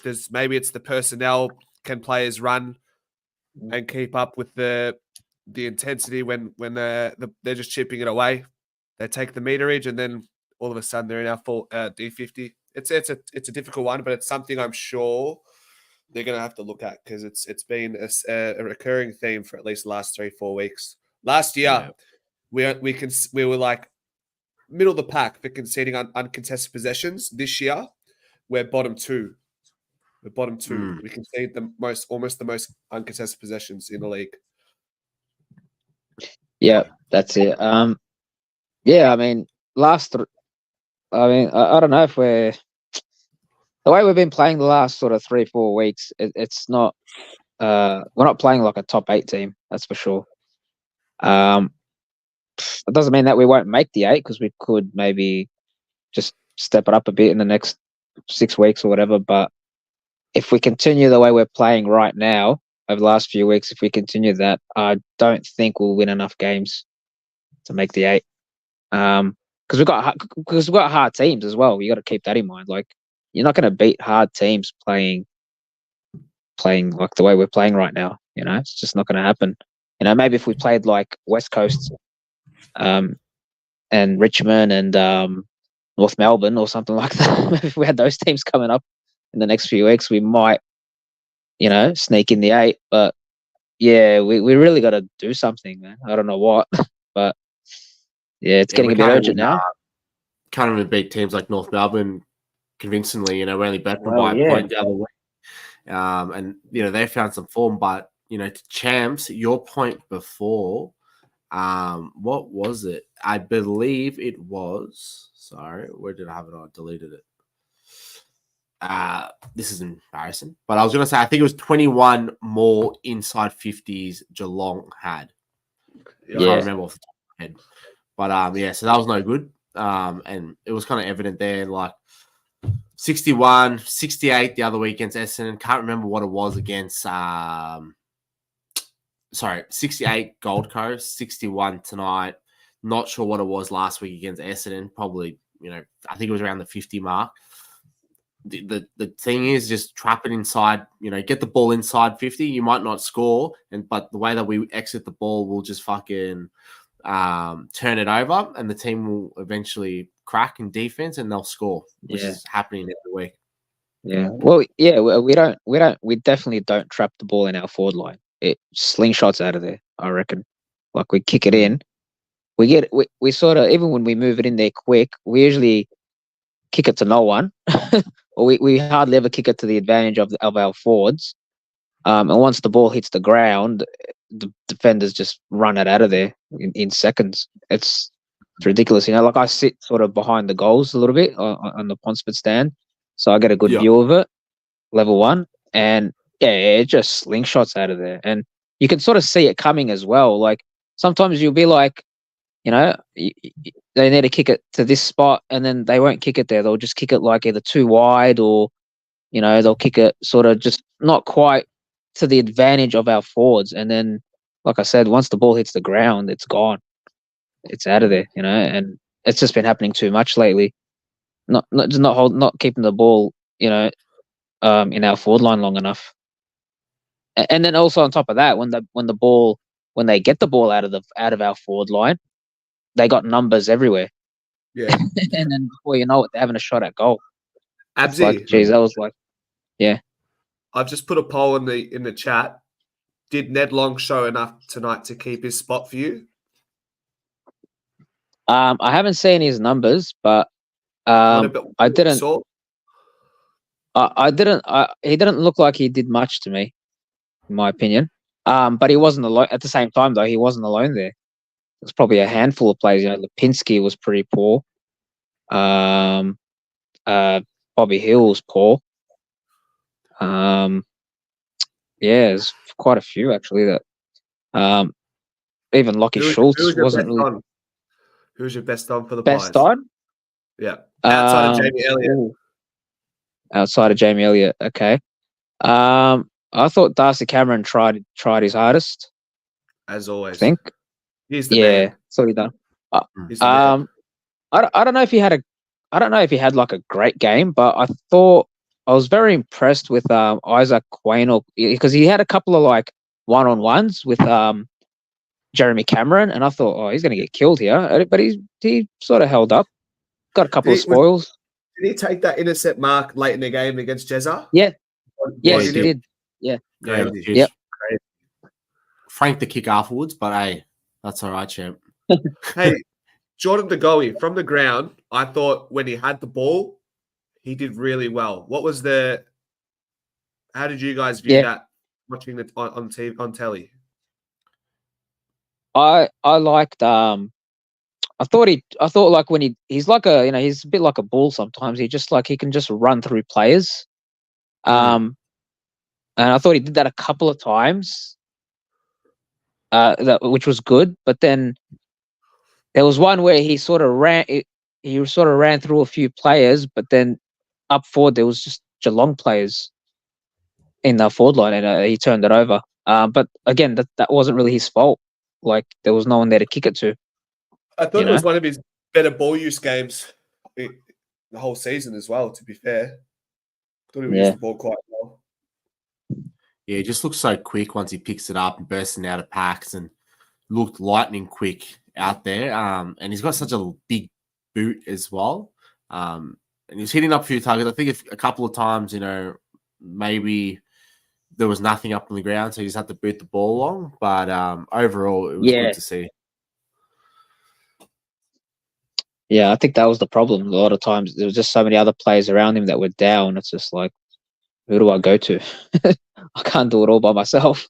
and unfortunately, I think Nick Dacos is in that boat as well. Interesting. Sorry. I'm just give me 1 second. Alan, I know you called him Invisible Man. Usually I'll vouch for that, but I thought tonight JDG was actually like honourable for sure. DC, good. DC, good. What do you guys think is going to happen in the? What do you guys see happening in the next few weeks? What are you guys thinking? Just keep rocking up, brother. No, keep rocking up. Yeah, keep rocking up. Stay positive. I always think even when we're not performing best, we're always a winnable chance because you don't know what we're going to get at the moment. Sometimes we'll come in and play really good, like Carlton, man. I thought when we played them, like even though we were playing all right, then we weren't going to get on top of them, and hey, we played really, really good against them. And then you have the lows of North Melbourne where we get smashed. You just don't know what we're getting with our side each week. But all you got to do is, as a fan, just rock up each week, back us in.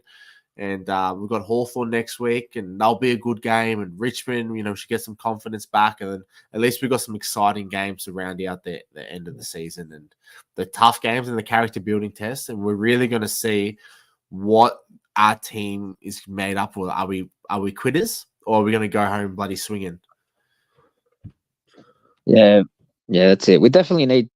I think we need some momentum. Like even in this game, like we sort of got our noses in front, but we just couldn't sort of build on that. You know what I mean? We almost did. We had that moment where Hoskin Elliott took that mark, where then he played on, and then he just kicked it to the goal square. That was the apex of our game. After that it all pretty much turned to shit. That was the end. Yeah. After that, Geelong kicked the goal, and then they kicked another one quick, and then they just held us at bay after that. There you go, Abzi. We've just got a couple more people that have been waiting patiently, so we appreciate having you on, mate. Yeah. And just gather the troops. We'll be back next week. That's all we can do. That's it. Okay, mate. Right. Thanks, guys. Cheers. Take care, mate. All good. The Laughing Magpie. He's been waiting on the train for like an hour. Now he's en route. I know. I've been watching his commute all the way home, which has been good. How you going? Yeah, I've been a lot better. That's a hot tip. I'll tell you what. England just moved on James Anderson in the cricket. A 700, the first bowler to 700 Test wickets. England just moved him on. Mm. And Collingwood need to go down that route. Just tell Sidebottom, tell Howell, and tell Penalbury their time's up. Yeah. So Just go. Like the club was there long before these guys were. And will still be there long after they're gone. So are you implying you'd like to see somewhat of a rebuild to a certain extent if all those blokes go all at once? Yes, please. Yeah. Okay. Please. Yeah. Yeah. It's definitely an avenue, isn't it? There's a few avenues the Pies can go down the next 12 to 24 months.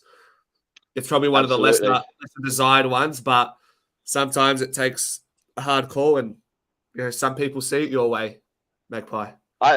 I'm all for the odd elder statesman, but we've got too many of them who just don't have any desire anymore. They're just there because they've got nothing better to do on their weekends. I'm going to put a poll. Yeah, look, I think Pendle's still showing good form. I think Sidey's way too inconsistent at the moment, so I agree with you there. And how he has his moments, I think, like after a game, like was it last week, champs, or was it the week before when he started in the forward line and played real good. Last week 2 goals, 1 goal assist. Like I think he's still got it when he's healthy. But yeah, Sidey, I think we need to move on, get someone young and fresh in, and then maybe Pendles for another year. Even though he is slow sometimes around the contest, but he's never been that quick, to be honest.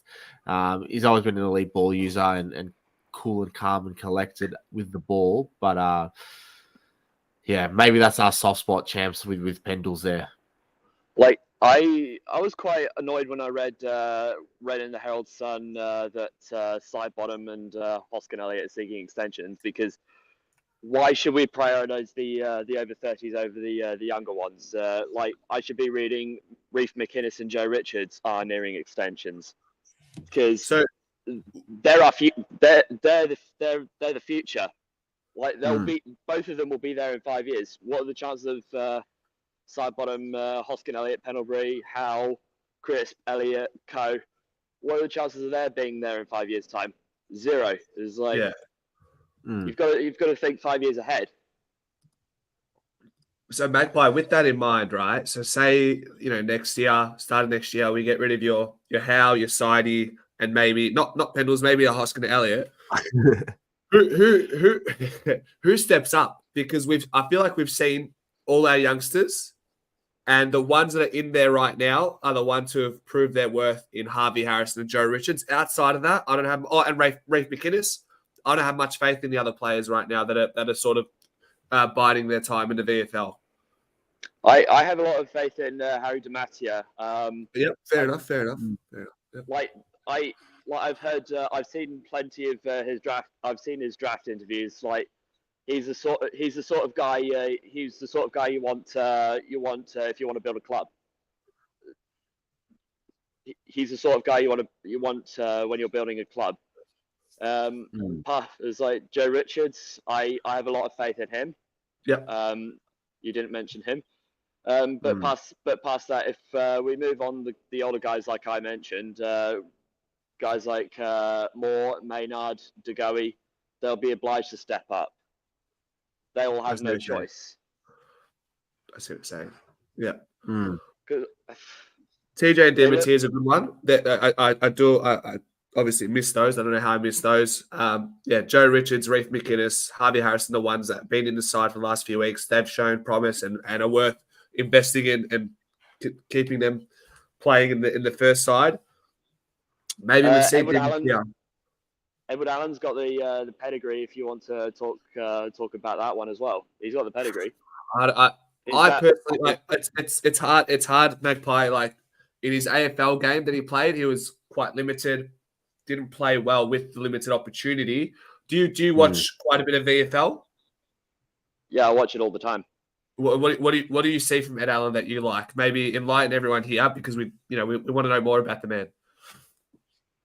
What I like at the moment, like when I've been watching his training, when I've been watching him in match sims and that in training, especially when he's under pressure, he's always handballing it to a teammate, and he's always handballing it to a teammate in space. And I don't see a lot of our guys in the AFL handballing it to guys in space. They're always hitting it to. They're always handballing it to teammates who are about to get gang tackled. Either that, or they're handballing it to an opponent. Is he a midfielder or a winger? Edward Allen. He's a hybrid of an on-baller and a wingman. Yeah. Would you rather see him in the mid, or would you rather see him out in the wing? I think is what Anthony's hinting at. Well, he's quite lean, so you have no choice but to start him on the wing. Yeah.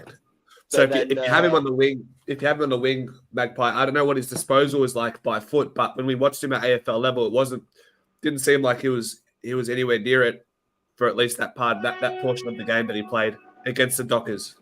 Hostile crowd, I understand, but we got to compare apples with apples. And is he better than Lipinski, Dacos? Is he better than Harvey Harrison to play on the wing? Probably not right now.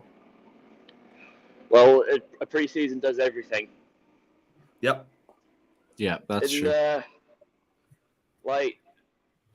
a lasagna down him.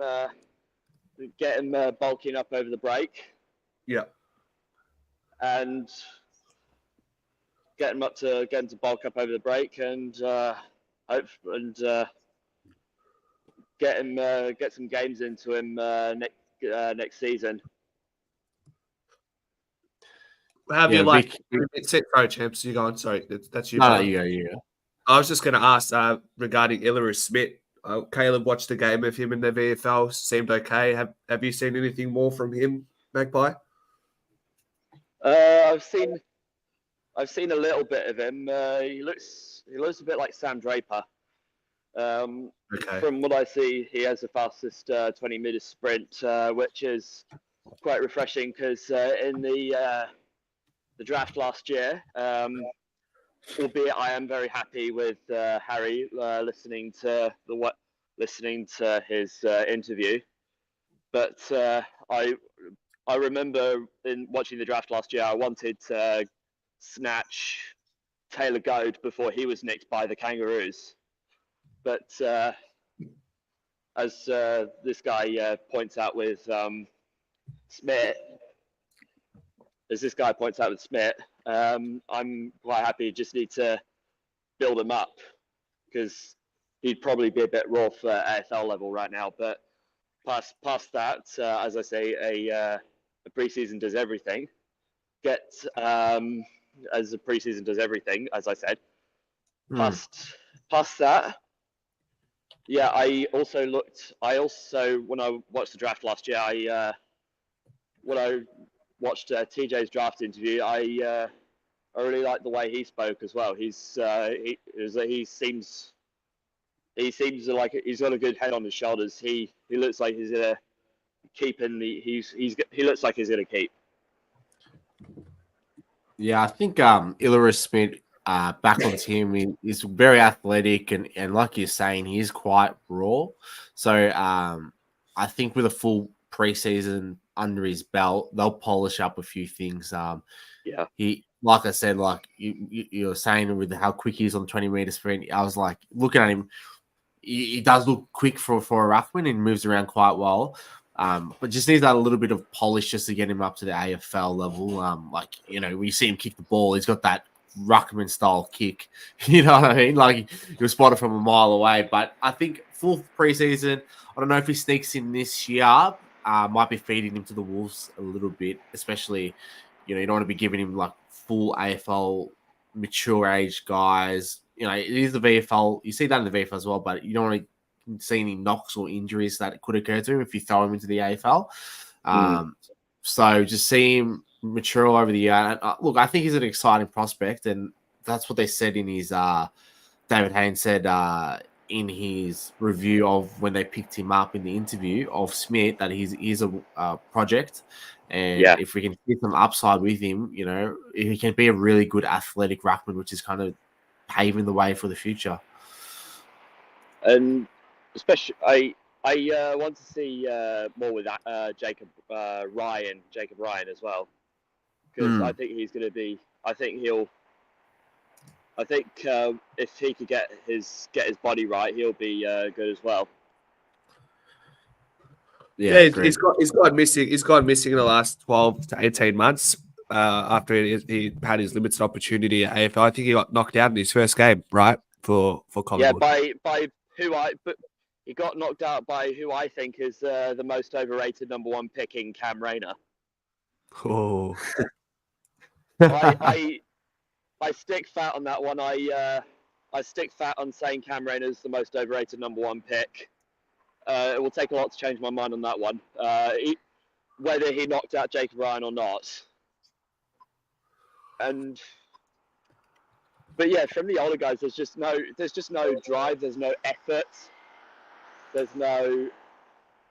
For the record, that was just an ambulance. I was going to say that they're coming for you, Magpie. I've not done anything. Don't worry. But yeah, that was an ambulance. But that was just an ambulance, and I am thinking of the guy who that ambulance is attending to. Yep, that's good. That's good. Hopefully they're okay. Yeah, I hope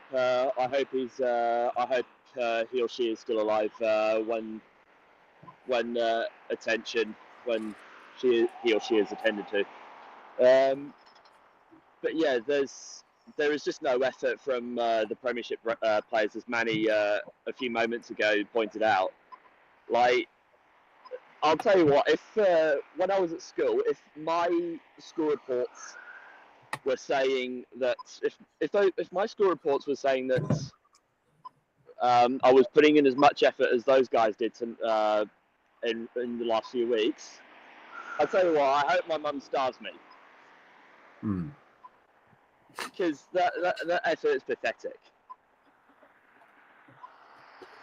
Yeah. Yeah, I don't know. I don't know what to say. The loss is it hurts, champs, huh? It hurts, fella. It hurts. That's the problem with playing these veterans. They just have no drive anymore. They have no desire. They think, oh, we've got our accolades, we've made our money. We could just go to the games and play like it's Sunday League. Yeah. Magpie, got any final words for us?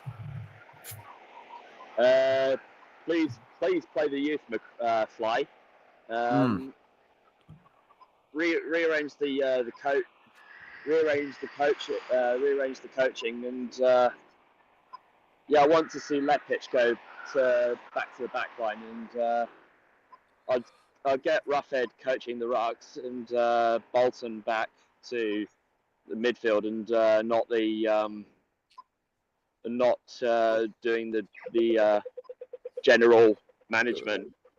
Yeah, it's probably something, Magpie, that we don't know a whole lot about externally, but that change from Leppich and Roughhead becoming defensive coach and Leppich transitioning to a new role, that probably plays a bit of a role in what we've seen this year. So maybe we'll know more about it once the season ends. Maybe they'll admit that things didn't go their way strategically, but they won't tell us during the season. There's no way.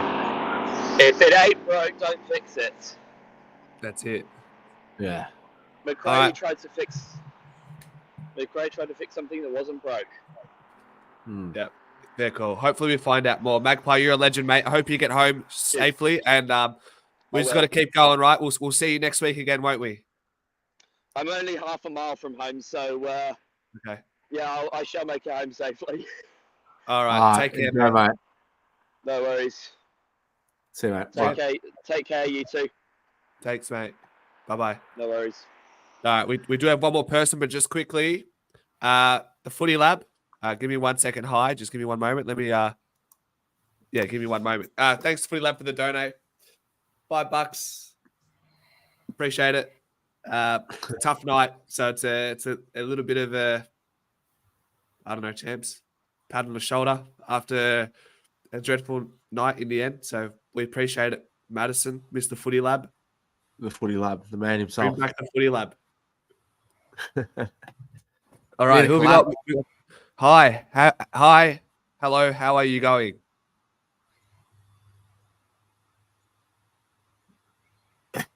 Is he sleeping? He could be asleep. He was in the rafters for a while. Is he there? He's moving. He's moving. Hello. Can you hear us, mate? Wow. Because his name says hi, so I don't really know how else to address him. Well, this is weird, champ. So I want to take him off the stage without. Oh, there we go. So he's still here, but I'll give him another couple of minutes, and then we'll try him one more time. Champ, you know what we'll do? What we'll do just quickly. Give me 1 second. I'm gonna share Darcy Cameron's interview. It's just a minute. It's a minute 45 seconds. Yeah.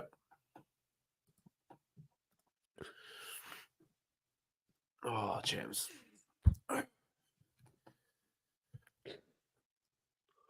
Wow. Together for 25 years. Here's some silver to celebrate our silver anniversary. We want to thank our oldest and our most celebrated partner, Emirates. Here's to more moments, more celebrations, and more success. Together with Emirates. Dusk, not quite our night tonight. We go down by 20 points. How'd you see it from the middle? Yeah, it's a pretty disappointing result, obviously. A lot of things to work on throughout the week. Pretty unpredictable yet again. Centre bounce work was pretty poor throughout the night, and that cost us, I reckon. A career high 58 hitouts for yourself. You must have been pleased with your own output. Oh, not really. Where you sort of pride yourself on those hitouts and centre bounce going to, being of value, and we got beaten up pretty badly there. So I think we can go to get together as a mid group and recoup and just sort of go to work. You obviously have an interesting dynamic in their own setup with Blixarves playing as that utility. How do you prepare for that coming into the week? Yeah, they work that well with Blixarves and Collingwood, both very good athletes. But just got to work on the tapes throughout the week. Make sure I'm prepared for them both. But yeah. Obviously, a couple of impressive performers came back into the side tonight. Nobes had nearly 800 metres game. What did you say about his game that was impressive? Yeah, missed his running carry. He's very explosive halfback. Something we missed last week, and it's good to have him back on the team. And Jamie as well, a couple of big moments. Obviously, been a tough couple of months for him. It must have been nice to just have him back out on the park. Yeah, it's great. He's a leader of that forward line, and he sets us up so well. Just happy to see him out there and healthy again. And we come up against the Hawks next week. A couple of exciting matchups against them over the past couple of years. It's going to be a big Saturday afternoon at the G. Yeah, definitely. It's one we need a win and sort of get a wriggle on for to make finals now. So hopefully we get it done. Any takings from that, brother? Kind of just stated it was very generic responses, right? Noble 800 meter game. Just media training type of answers. But yeah, I think he was on track at halftime to beat the record potentially. Is what they were. Really? Yeah, well, I think it was like 80 something. Then he was on mid 40s at halftime. Wow. So yeah, but yeah, I think that's going at halftime chance. But yeah, look, I don't know, man. What one of the comments is saying, Rick, which you flashed out before, is interesting to lose clearances by 7, centre bounces by -10 when you've had plus 42 in the hitouts. Shows that he wasn't hitting it to the people, which he did say in the interview that he wants to be hitting those hitouts to the midfield group. But a lot of the times he was winning it, he was bodying his man out, and then which forced him to hit from, let's say, 3 and 9 o'clock backwards, and it made guys like Nick Dacos have to run back and play a sweep role. Maybe we could have made the adjustments there, but I felt like that's what a lot of the taps ended up going there, or he was just stumping it forward. Yeah. What was your thoughts? Did you notice that in the game as well?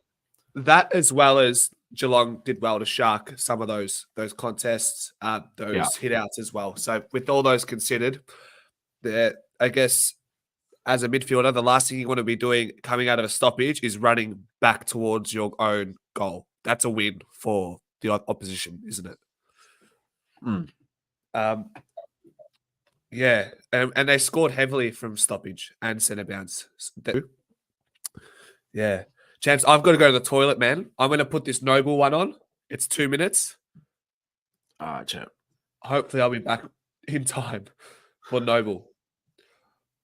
I'll give you the rundown, man. I'm interested to hear what he says, and hopefully it's not generic. It will be. It will be. No, it's not quite our night tonight. We go down by 20 points. How'd you see it from the defensive 50? Yeah, it was tough at times. There were certainly patches throughout that game that we showed our DNA that we were really pleased with, but in the end, we obviously didn't get the result, and they played a heavy, uncontested brand of footy, which challenged us at times, but we'll take our learnings and move on. You obviously missed last week, but came back in and had an immediate impact, almost 800 metres gained tonight. What were you most pleased about your own performance? Just getting back out there, to be honest. A week can be a really long time in footy, and to play in big games like this at the G with your best mates is really special. So, for me, it was just getting back out there and playing my role. You're obviously linking up really well off halfback. Who is some of your teammates in defensive 50 that allow you to do that and use your run and spread really well? We have a lot of confidence in each other, being able to play our roles. We've got our deeper defenders, our high backs that work really well together. We've got high synergy with how we want to play. We've got a lot of players back there that are talented with aerial, ground balls, and I'm happy to give us some run. So it's just that trust that we have with each other. Darcy Cameron had a career high 58 hitouts tonight. Obviously been really impressive tonight, but as a season on a whole, what did you see about his game tonight? Yeah, he was massive. I reckon I told him about 12 times how good he was going. It's been massive for us all year. He's really taken his game to a new level, and it's awesome to see. He's a great ruck. He's been awesome for us, and it's glad that he's starting to get some recognition. And Jamie came back tonight, a couple of big moments. Must be really nice, after a tough couple of months for him, to have him back out on the park. Yeah, he's a star. He just changes our grip so much. He's so versatile. He can play high and low. And he's a real leader for our young forward line. It was just awesome to see him hit the scoreboard, but also get through unscathed. So. And we come up against the Hawks next week. Obviously, over the past couple of years, had some exciting matchups with them. A big Saturday afternoon at the G next week. Yeah, it's going to be interesting. It's a tight year this year. Anyone can beat anyone on their day, and we'll have to bring our best, no doubt. So we'll take our learnings from this game, and hopefully all our Magpie fans can get down there. Well done, Nobes.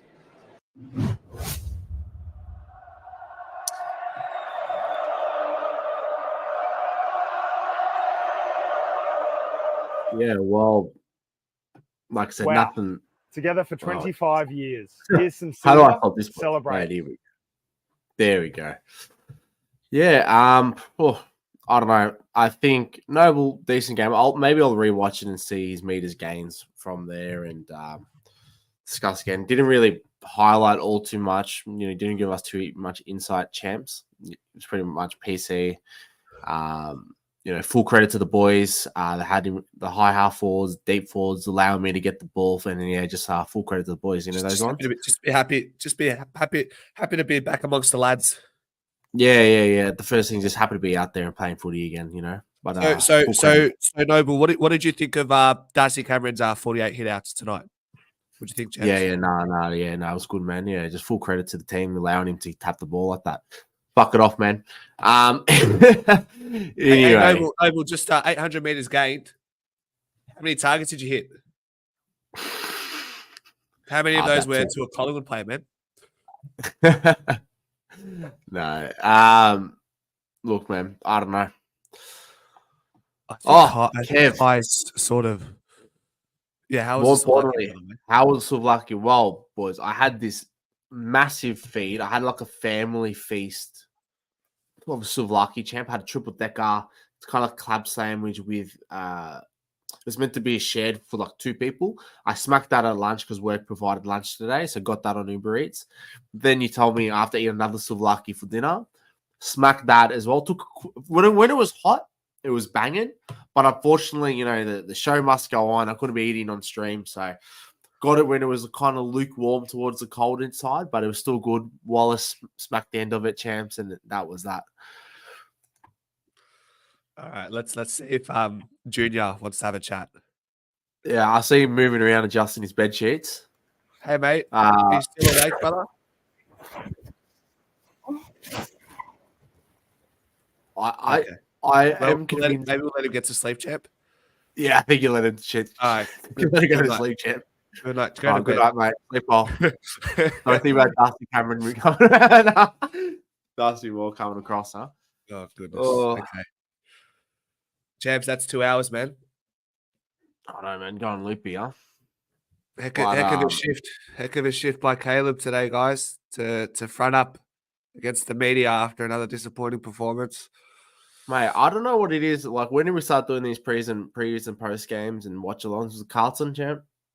Yeah. Just after Carlton. I'm just saying, man. Since then, we've been going on a slide. We talk about Juju. Is it us? Hey, no. I was here for Melbourne. I was here for North Melbourne. I got some wins up my sleeve, champs. No, my voice is gone. Yeah, yelling too much at the game, huh? Let's call it, man. I'm done. Let's go. Yeah, exactly. 12:30. Got shit to do. Go to gym in the morning, whatnot. But yeah. Cheers, guys, for jumping on today, making me feel welcome. And when you weren't there, champs, the boys were up and about in the pre-game, post-game. It is a little bit depressing, but it is what it is. But look, stay tuned. We'll do the pie performers again, guys. Get around for the pie performers. I know we lose, but you guys, it seems like you guys don't want to know us anymore in the pie performers. Only after a win, isn't that right, champ? I've noticed on other channels as well, it's like 50% decrease in viewership when you do the ratings after a loss. Exactly. You gotta keep rocking up, boys. But I can see why you want to put some of this shit behind you. So I don't blame you. All right, take it easy, guys. All right, too easy, guys. Cheers.